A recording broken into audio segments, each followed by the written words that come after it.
لعادة النبي صلى الله عليه وسلم.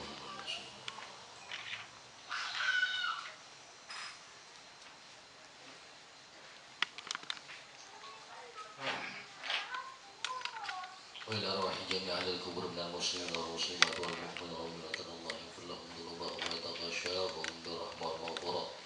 بسم الله لهم الفاتحة. أعوذ بالله من الشيطان الرجيم. بسم الله الرحمن الرحيم. الحمد لله رب العالمين الرحمن الرحيم مالك يوم الدين.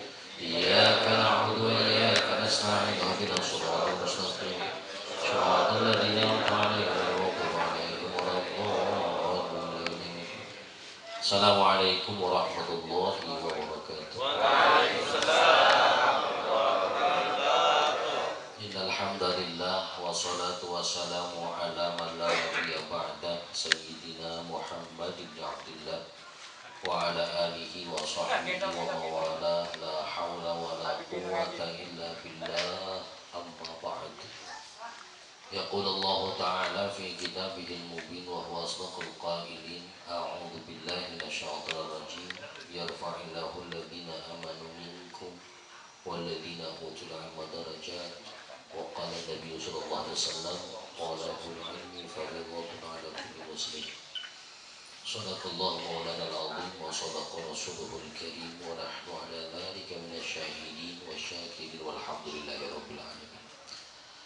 Al-Mukarramun Jami'il Asatidatil Kiram, seluruh guru yang hadir, Al-Mukarram Ustaz Dr. Sugiarto, Al-Mukarram Ustaz Munajat, Al-Mukarram Ustaz Mimin, Ustaz Bashir, Sakodab juga Ustaz Bazi Ali dan Ustaz-Ustaz yang lainnya. Yang mohon maaf saya tidak sebutin satu persatu, namun insya Allah tidak mengurangi rasa ta'zim dan hormat saya kepada para guru sekalian.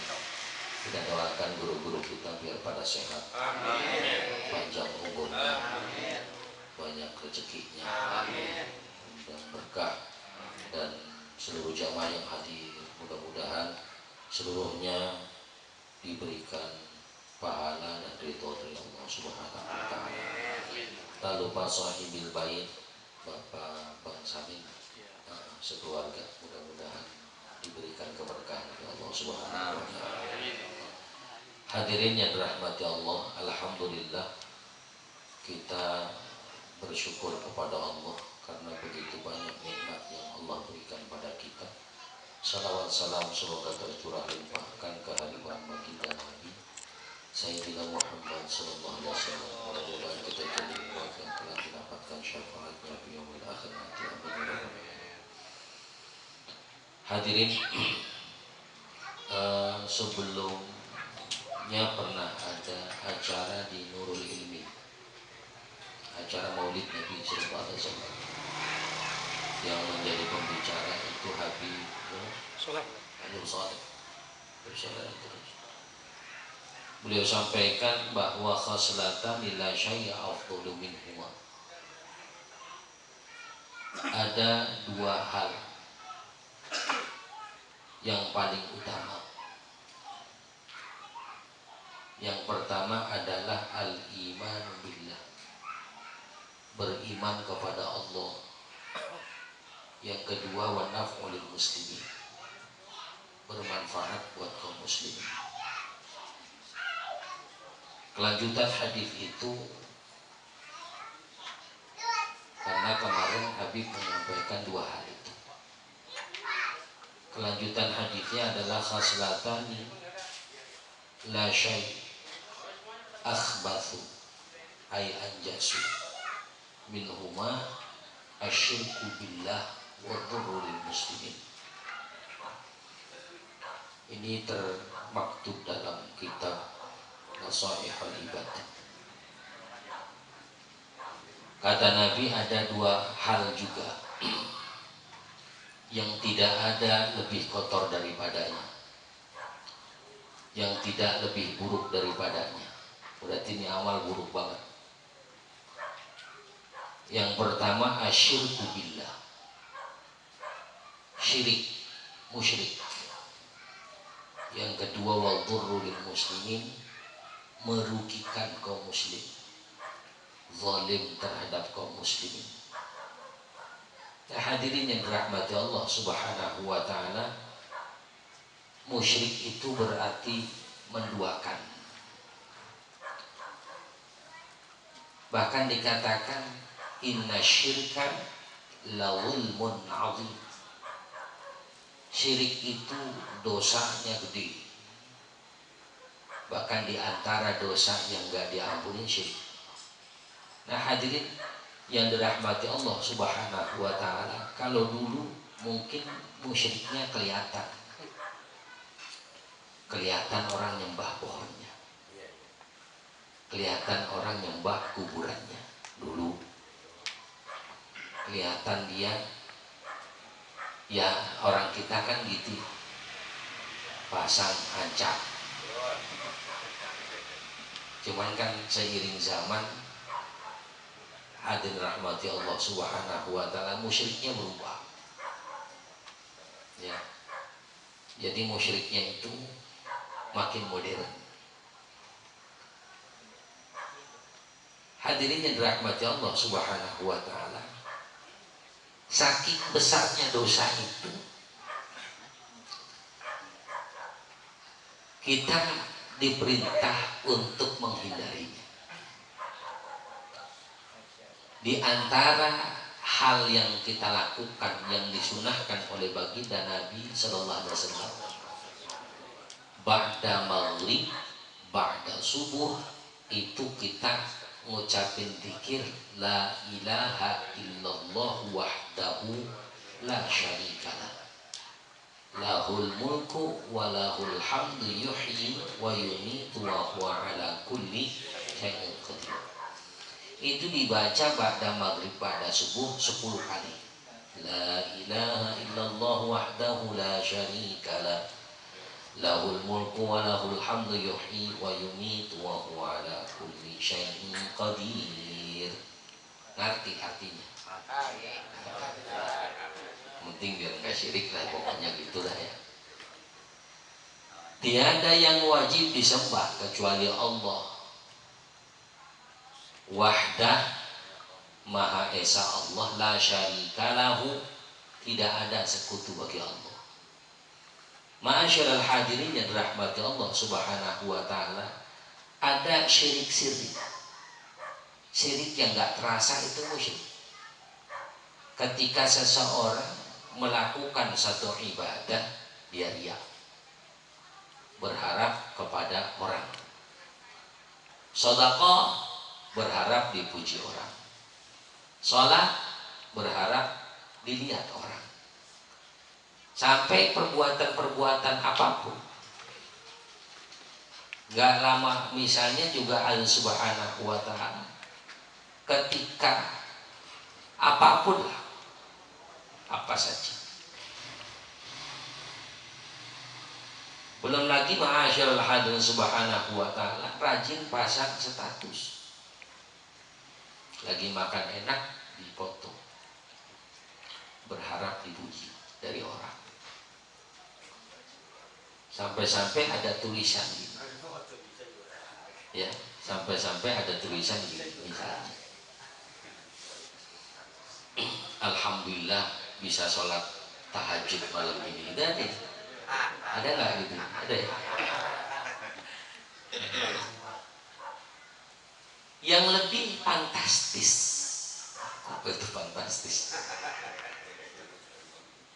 Itu kadang di share-nya di grup gitu,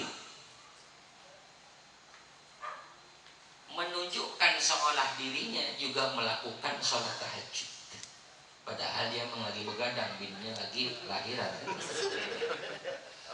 Hadirin yang dirahmati Allah Subhanahu wa ta'ala, itu subhanallah.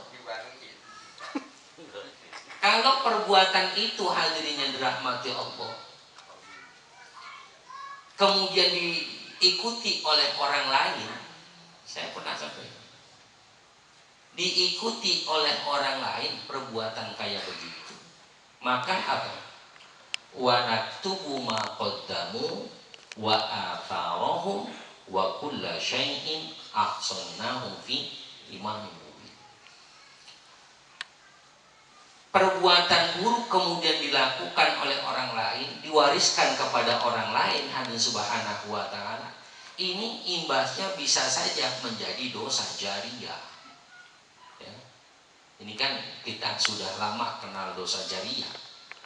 Apa sih jariah itu? Terus menerus ada, padahal kita nggak ngelakuin, tapi karena gara-gara kita orang melakukan perbuatan itu jadi dosa jariah. Sodako jariah kita udah sodako nih, ya, ke masjid, ke majlis, kemudian tempat itu digunakan untuk kebaikan-kebaikan. Nah, hadirin rahmati Allah subhanahu wa ta'ala, itu pahalanya ngalir terus, itu pahalanya dapat terus. Dosa pun sarwa kene, ya, sama saja.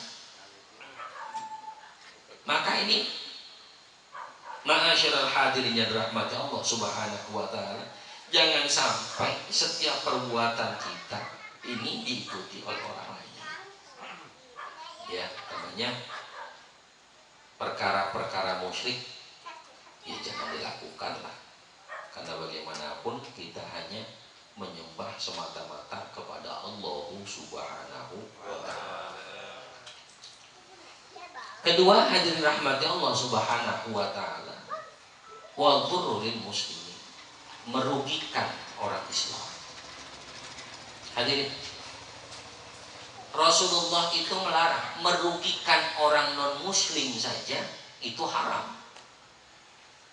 Membahayakan orang non muslim saja itu haram. Termasuk begini, sampai Nabi bilang wallahi la yu'min, demi Allah tidak beriman, demi Allah tidak beriman, demi Allah tidak beriman. Siapa? Alladzi la ya'manu jaruhu bawa'iqah. Orang yang karena dirinya tetangganya enggak nyaman. Ini hadir, tetangganya mau muslim kek, mau non muslim kek, tetap bikin nyaman. Kalau ada orang bertetangga dengan siapapun, kemudian tetangga itu bikin gak nyaman diri kita bikin gak nyaman tetangga kita, berarti kita belum beriman. Ya berarti kita belum beriman. Sama tetangga Roman galak kuat muka. Jangan. Karena sama tetangga itu ya Allah ya Allah subhanahu wa ta'ala, ama hasud paling cepat, dan itu cepat gasik. Tetangga punya motor baru, wah sewa. Apa urusannya duit-duit dia yang sewa. Punya mobil baru, wah makin sewa. Kalau punya bini baru, wallahu a'lam. Ya subhanallah. Ya Rabbi ya Karim. Hadirin yang dirahmati Allah subhanahu wa ta'ala. Jadi penting menggembirakan orang lain. Sampai-sampai Uwais Al-Qarni, bukan anaknya Bang Martin, bukan. Uwais Al-Qarni ini kan salah satu tabi'in, meskipun beliau hidup di masa Rasul sallallahu alaihi wasallam. Karena ada sahabat setelah sahabat namanya tabi'in. Sahabat itu orang yang hidup di masa Nabi, ngikutin Nabi, pernah bertemu dengan Nabi. Itu sahabat. Tabi'in itu orang yang ikut dengan sahabat, ya, bertemu dengan sahabat, hidup semasa dengan sahabat, itu tabi'in. Uwais Al-Qarni ini Rasulullah masih ada, beliau ada. Kurang lebih pautan umurnya Uwais Al-Qarni dengan Rasulullah itu 23 tahun menurut sejarawan. Nah ini hadirin yang dirahmati Allah subhanahu wa ta'ala, satu ketika Uwais Al-Qarni pernah datang ke rumah Nabi sallallahu alaihi wasallam, izin dengan ibundanya yang saat itu sedang sakit. Izin mau ketemu Nabi. Karena hampir seluruh kabar tentang Nabi ini subhanallah Uwais Al-Qarni ngikutin. Ada riwayat mengatakan ketika Rasulullah sallallahu alaihi wasallam ditimpuk itu, dia dengar cerita Rasulullah ditimpuk tanggal dia punya gigi. Ya Rasulullah ini giginya rontok. Itu Uwais Al-Qarni dia pukul giginya supaya rontok juga ngikut Nabi. Sampai kayak begitu. Nah ini hadirin rahmati Allah subhanahu wa ta'ala. Uwais Al-Qarni satu saat ini pengen ketemu Nabi. Sesampainya di Madinah nggak ketemu Nabi karena Nabi waktu itu sedang berperang jihad fisabilillah. Satu sisi pengen ketemu Nabi, sisi lain dia nunggu. Satu sisi pengen ketemu Nabi, sisi lain dia ditunggu ibunya yang lagi sakit. Maka karena ibunya lagi sakit, pulang kemudian belum sempat ketemu Nabi. Maka beliau kategorinya tabi'in. Di Yaman, ya, ini Uwais Al-Qarni nggak terkenal pisan. Orang diremehkan oleh orang lain. Karena kalau bahasa kita nih, orangnya ya pakaiannya kucel. Apa sih kucel? Ceblik begitu. Kurang tapi urus. Karena maklum beliau itu kerjanya cuma gembala kambing. Uwais Al-Qarni bukan anaknya Bang Martin, bukan. Ini ada sebuah anak, ini gembala kambing. Kalau Uwais Al-Qarni ini mah mungkin jadi ulama. Yang hadir rahmati Allah subhanahu wa ta'ala. Ma'asyiral hadirin, kemudian saking memang nggak dikenalnya saat beliau wafat, ini hadis subhanahu wa ta'ala, itu kemudian para malaikat turun menyerupai manusia untuk mengurus jenazahnya Uwais Al-Qarni. Sampai julukan untuk Uwais Al-Qarni terkenal di langit, tidak terkenal di bumi. Di bumi siapa yang kenal, tapi di langit sangat terkenal. Orang sekarang tuh pengennya terkenal, ya enggak? Orang sekarang tuh pengennya terkenal. Ya ada subhanahu wa ta'ala, masya Allah. Padahal kata Imam Ghazali, orang yang terkenal itu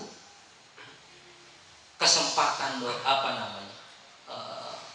kesempatan dosanya banyak. Apalagi jadi public figure. Apa yang dilakukan dia kemudian diikuti oleh orang lain itu jadi dosa buat dia. Ma'asyiral hadirin yang dirahmati Allah subhanahu wa ta'ala. Bahkan kadang ada ustaz diundang ceramah, fotonya dipasang sewot, ada. Bener-bener. Ustaz nama gue nggak dicatat, di banner kan gitu. Nah ya subhanahu wa ta'ala itu. Ya masing-masing lah itu ya. Kita nggak salahin juga. Karena mungkin buat dia nama itu penting, karena dinamai nama emak bapak. Ma'asyiral hadirin yang dirahmati Allah subhanahu wa ta'ala. Wadurrul muslim, membahayakan kaum muslimin itu kata Uwais Al-Qarni bahkan di antara cara seorang al-muridu. Ketika beliau bertanya kepada rahib, seorang pendeta yang bijaksana di masa itu. Beliau tanyakan apa yang harus dilakukan pertama kali oleh seorang murid untuk bisa naik derajatnya. Apa kata rahib yang ditanyakan oleh Uwais Al-Qarni ini? Rahib ini menjawab, katanya, yang pertama hadirin yang dirahmati Allah subhanahu wa ta'ala, menolak kezaliman. Menolak apa? Kezaliman. Siapapun yang melakukan kezaliman itu tolak. Saya nggak bicara politik ya. Jadi ma'asyiral hadirin yang dirahmati Allah subhanahu wa ta'ala, lingkup kita saja. Zalim itu kan ada kalanya fi abdanihim, di tubuh kita, baik itu jasmaniah atau ruhaniyah kita. Ada kala kezaliman itu fi amwalihim, pada kepemilikan kita, harta kita. Hadirin yang dirahmati Allah subhanahu wa ta'ala, zalim itu kan meletakkan wadu syai' fi ghairi mahalli, meletakkan sesuatu tidak pada tempatnya, itu zalim. Ya, secara bahasa kira-kira begini, kita tahlilan nih, ya, peci kan tempatnya di pala ya. Kita taruh di dengkul begini, biar dapat besek dua begitu. Nah, ini hadis subhanahu wa ta'ala, itu zalim dia. Ya, Ini ma'asyiral hadirin subhanallah. Cuman orang dulu nggak ngerti zalim, pahamnya pemali. Ya, pemali. Duduk di atas meja zalim. Orang yang bilang apa? Pemali. Duduk depan pintu pemali. Nggak pada tempatnya kok. Ya, ini ada subhanahu wa ta'ala. Jadi ma'asyiral hadirin, saya pernah bahas tentang pemali dulu. Jadi saya nggak bahas itu. Jadi orang yang membahayakan kaum muslimin itu akhlak, sangat kotor perbuatannya.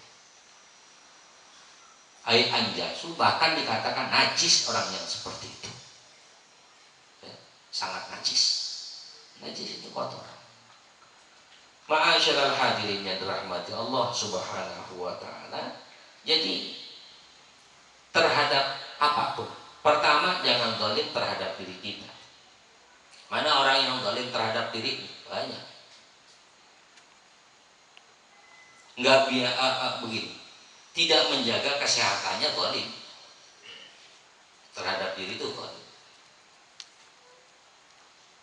Jadi hadirin rahmati Allah Subhanahu wa taala, kalau kita termasuk misalnya sekarang lagi COVID-19. Paling tidak kita melakukan ya tindakan-tindakan pencegahan. Itu termasuk menghindari kezaliman sebetulnya terhadap diri. Sebab ada orang begini, punya prinsip begini. Kita sholat nih, ya, nggak apa-apa, nggak usah pakai ini, nggak usah pakai itu, nggak usah pakai masker, nggak apa-apa. Kalau kita sholat berjamaah nggak apa-apa, nggak usah pakai renggang-renggang segala. Misalnya ada pendapat, nggak usah pakai renggang-renggang segala, itu dajjal itu, katanya begitu.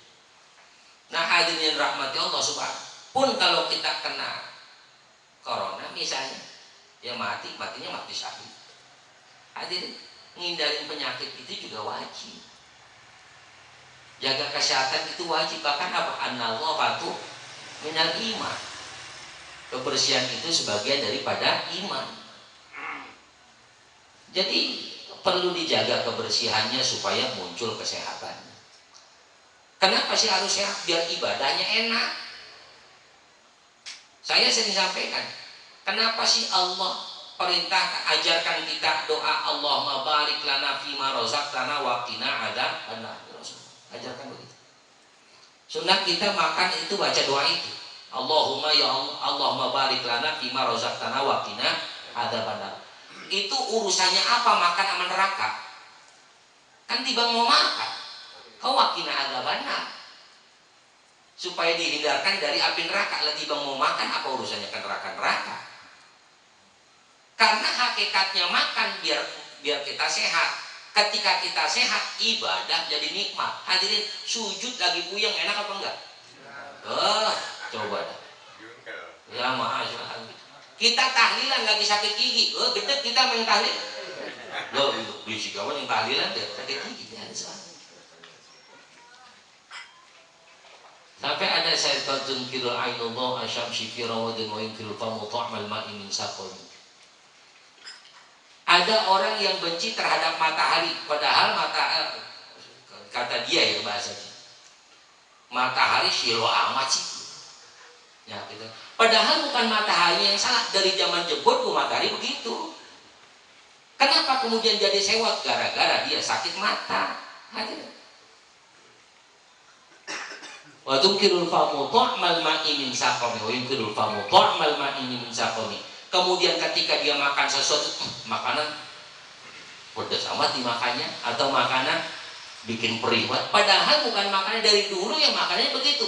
Yang bikin nggak enak itu makanan karena sariawannya. Ini hadir, kita sewot sama makanan ini makan itu, padahal makanan dari dulu merasanya begitu. Ya, karena kondisi kita lagi sariawan, kita jadi sewot sama makanan. Maka penting jaga kesehatan itu. Sampai-sampai saya pernah sampaikan ini yang disampaikan oleh Habib Umar Al-Hamid ketika saya ngaji Syaraful Umal Muhammadiyah. Beliau pernah sampaikan begini, kalau kita habis makan siang biar sehat itu disunahkan nyender, kata Nabi. meskipun nyendernya di punggung singa yang sangat buas. Artinya apa? Supaya kita nyender, cuman jangan kelamaan. Lah kagak pegawai jadinya. Dan subhanallah, nyender dikit. Meskipun itu di punggung singa yang buas, artinya nyender itu penting. Hadirin ya. Nyantai ya. Masya Allah. Nyender las plus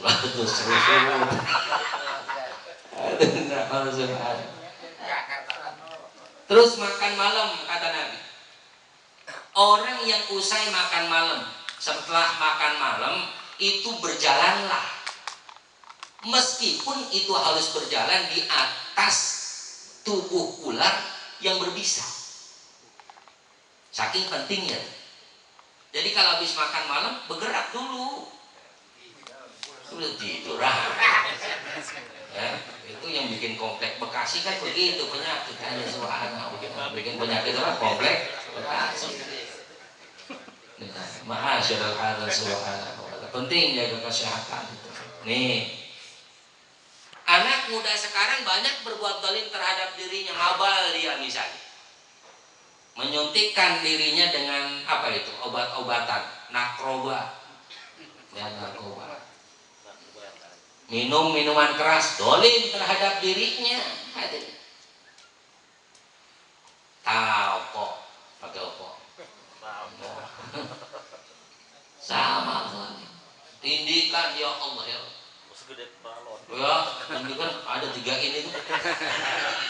Sampai gede bener tindikan, masyaallah subhanallah. Saya pernah ya lihat orang, maaf ya, orang mana lah gitu ya. Itu yang bekas tindikannya itu saking ketika udah tua ngolong ngampleh bener. Coba. Ya Allah ya. Itu sampai sebegitu orang zalim terhadap dirinya, menyakiti diri sendiri. Ma'asyiral hadirin yang dirahmati Allah Subhanahu wa taala. Karena ini tubuh amanah. Tubuh kita ini amanah dari Allah. Jangan senang sama sakit. Ya, sama sakit aja. Kita pengen sakitnya nggak boleh. Pengen sakit lah jangan. Nggak boleh. Ada subhanahu wa ta'ala. Ada yang kayak abad pengen neraka. PA itu orang. Lah benar hadirin. Lah neraka dipengen. Segeblek-gebleknya orang geblek gitu hadirin. Rahmati Allah subhanahu wa ta'ala. Neraka dipengen. Bagaimana urusan penyakit aja nggak pengen, neraka dipengenin. Ada nggak yang gitu tuh? Ada. Pasti ada aja. Ya masalah. Dulu teman saya begitu dulu. Enakan masuk neraka kata dia. Dulu. Lah emang apa? Artis banyak bener sono. Ya Allah ya Allah. Mungkin sekarang susah nemu artis di sono kan banyak ntar gitu kata dia. Masyaallah subhanahu wa ta'ala. Ini zalim terhadap kemudian zalim terhadap orang lain, jangan. Dan terhadap diri aja jangan. Terhadap orang lain siapapun orang itu, Allah subhanahu wa ta'ala. Ada kisah saya juga pernah ceritakan ketika seorang imam masuk ke dalam surganya Allah. Kemudian dia bertanya, ya Rabb, sebab apa saya dimasukkan ke dalam surga? Kira-kira apakah karena sholat yang sering saya lakukan? Bukan. Ataukah puasa yang rajin saya kerjakan? Bukan juga.